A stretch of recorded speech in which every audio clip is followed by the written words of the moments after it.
Welcome to Brooker Bonsai, and today we're going to be looking at my blue spruce. I've had this tree for around 3 years now, and it comes from nursery stock. What my primary focus is at the moment is to build that strong root base, as well as take the tree from something that was quite long and leggy and kind of prune it back into a kind of conical shape.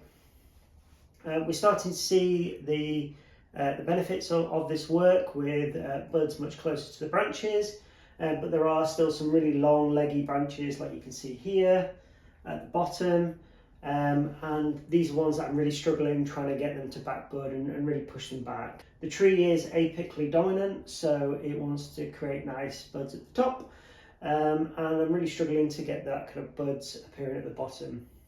So today we're going to be doing some of our work to get this ready for winter. What this will consist of is just tidying up some of the soil, but also doing some wiring, doing some branch selection and a bit of pruning so that the tree can be set up for spring in a few months' time. We're now coming into mid to late autumn in the UK, and the tree is going dormant and it's putting all of its energy back into its roots. So now is a really good time to come in and do those bends and do that work, because the tree won't bleed as much, you won't get as much sap loss, and also it will respond much better to branch bending. So let's zoom you in, and we're going to take a look at the tree in 360 degrees and then begin our work. So here's the tree at the front, moving around to the side, and the back of the tree, moving back round to the side and then back to the front. We've got a really nice radial root base forming, so today we're just going to remove all this moss and begin to expose it again. This is an important part of the overwintering process because one, we're removing any bugs and insects and pests that might be hibernating in the soil, and two, in the UK we get a lot of rain, so by doing this work, we're ensuring that we can keep an eye out on the soil, making sure it's not getting too wet.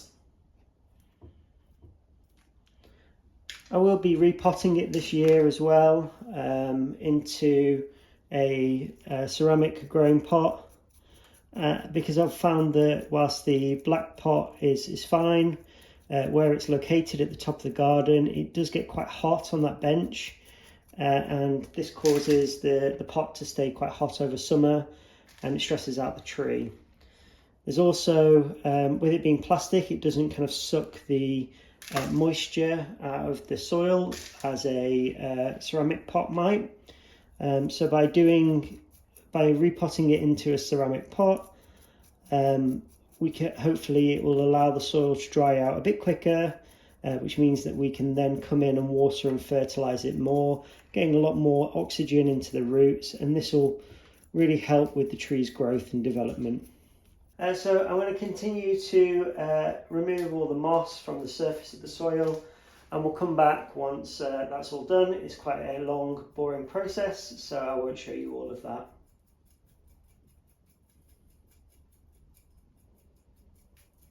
So now that we've got all the moss removed, it's time to just come in and double check there's none growing on the roots or up the trunk, as this will cause the bark to rot, and it can discolour the tree. You can see here it's already darker than the rest of the tree, and over time, if left, it can actually cause inverse taper on the bark. So it's really important that you just spend a bit of time removing all of this moss from around the roots. So now that's the surface of the soil all cleaned up and ready, it's time to come in and begin doing some initial branch selection. So I'll be looking at the tree, reducing branches down from 3 to 2, and this is important because you'll notice where there are 3 branches forming, this is a really good example here, you'll begin to get inverse taper, and this is where it will begin to thicken. So what I want to do here is today I'm going to come in and reduce these branches down. Ideally we just want one at this stage, but what I'm going to do is just gin off one of them and leave the other one, because I haven't quite decided whether I want the branch on this side as my first branch or the branch on this side. So I'm trying to keep my options open, but eventually I'll need to remove one of those. So as mentioned, we've got quite a whirl of branches coming from here. What I want to do is I'm going to remove this back one. I could just prune it flush, but I'm trying to create a tree with lots of gins on it. So I'm just going to gin this whole thing off. So to gin the branch, just begin by scoring around the edge of the tree, and then you can just run the knife down to that cut line, and it should just peel off nicely. With gins, you want to make sure that anything you kill off, that you gin it straight away, because as the cadmium layer dries, it becomes much harder to remove.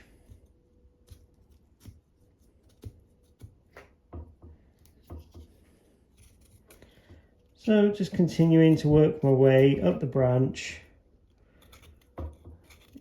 removing that kind of top cadmium layer and just leaving the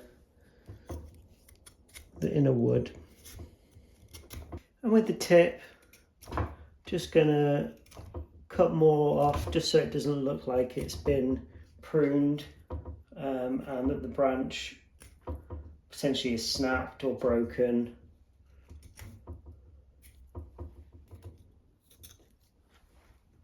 Now I'm just making the join by where it meets the tree, nice and flush. And in the future I might decide to run the gin down the trunk, but for now I'll just keep it as it is. It's quite common, say for junipers, to die back down the trunk so you can create really nice sharis, but with spruces they tend to just die back to the branch like that. Now that branch is all ginned up, it's time to come in with some lime sulphur and just treat the branches. People like to dilute this with water. It will make it last longer, but I end up making way too much and almost wasting the same amount with just applying it neat like I'm doing here, and it's much easier. So I don't tend to dilute it unless there's a huge branch or a lot of branches that need to be cleaned. So this lime sulphur will actually help preserve the branch. You can see there's some branches up here that I've ginned in the past, and the lime sulphur starts off yellow, and then as it dries it turns white. The lime sulphur does smell really bad, so if you're doing this at home, you know, try and do it in a well ventilated area. The next branch we've got, which is the one here, I want to do the same thing to it. I'm going to kill it off.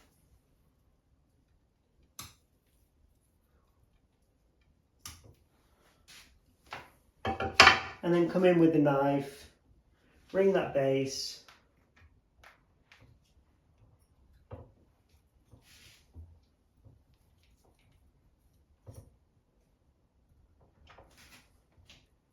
and then just begin removing the bark.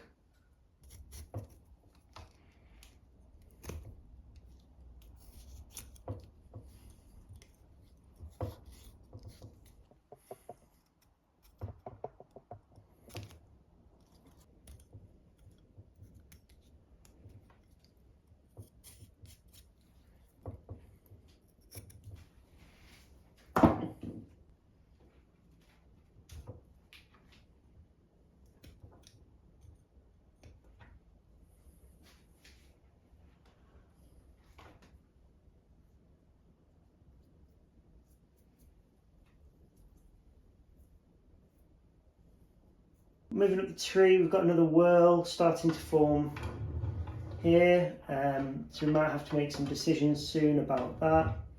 If we look at the branch structure, we've got our first branch here, potentially our second branch there. So we would want to maybe remove this branch and the branch at the back. But for today, I'm just going to prune it back. Not really sure what we're going to do with that yet. And the front branch, remove that side, and hopefully we'll get a bit more back budding on this branch, and we can kind of reduce this in a bit. Moving up the tree, we've got this back branch here, which I was mentioning. Got some buds close to here, so I'm going to prune the tip off, and the same here. Continuing up the tree, we've got buds here, which is great, and a bud here, so we can remove pretty much all of that. At the top branch here, we've got some buds at the base, so we can remove that.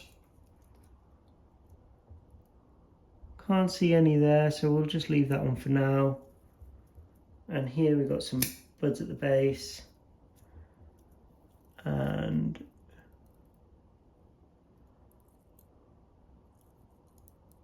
can't see any buds on that branch, so we'll leave that. Moving up to the branch behind it, we've got some bud clusters here, so we can remove that.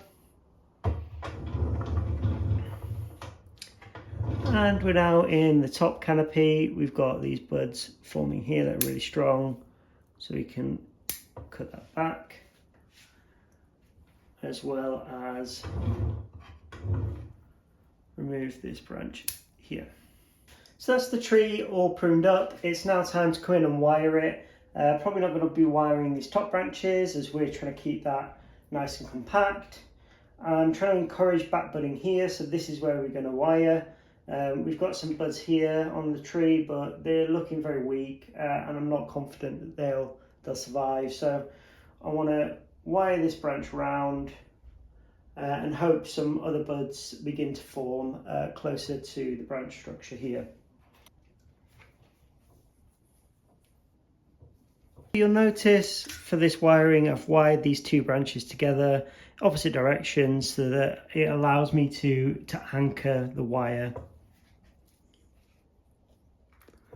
So I'm just wrapping the wire around the branch, being careful not to damage these buds. Like I said, I'm not confident they'll survive, but there's a really nice bud here that I'm hoping will, or I've got this as my backup for my primary branch.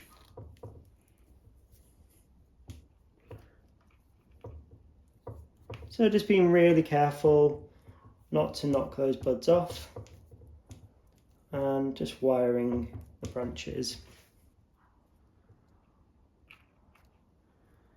So just pulling these branches down and round in the hope that one of these will continue to extend. I'm just really wiring this lower part of the branch so it's out of the way.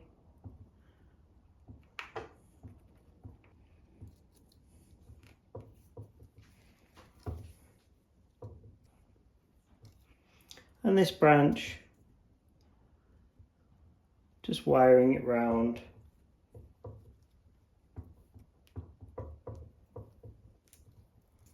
So it's a little bit flatter and a nice direction from the trunk. You'll see here that I've wired this branch around to kind of get it out of the way. I'm hoping that this bud will extend in the new year, or we get one of these.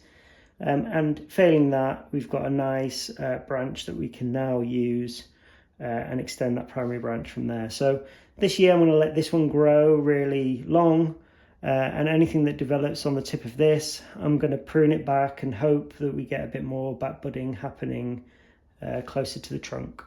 So that's the tree all wired up. We've created some gins and we've cleared the surface. All the needles and bark that's come off the tree, I'm just going to leave on the surface of the soil because it'll add a nice layer of acidity into the soil mix, and that'd be really beneficial for the root development. It doesn't look like much at the moment. It looks quite ugly, but what I'm trying to do is set these primary branch structures, create a little bit of movement, and hope that the stress of bending some of these branches will cause buds to form in that area, and then I can reduce it back. So next year my focus will be to allow these bottom branches to grow, to thicken up and get stronger, whilst kind of hard pruning the top of the tree to make sure that I'm balancing that vigour. So here's what I've removed today, probably about 50% of the tree's needles, as well as all the moss from the surface. So I'm just spraying the tree down with some rose clear, and this just removes any crawling insects that might be on the bark or trying to overwinter in the soil. So I'll zoom you in and we'll take a 360 view of this, and then we'll put the tree back out on the bench. So here's the front of the tree, coming around to the side, round to the back of the tree, back round to the side, and back to the front. So thank you all for watching. I hope you enjoyed this video. If you enjoyed it as much as I did making it, don't forget to give us a like and subscribe, and look forward to seeing you in the next one.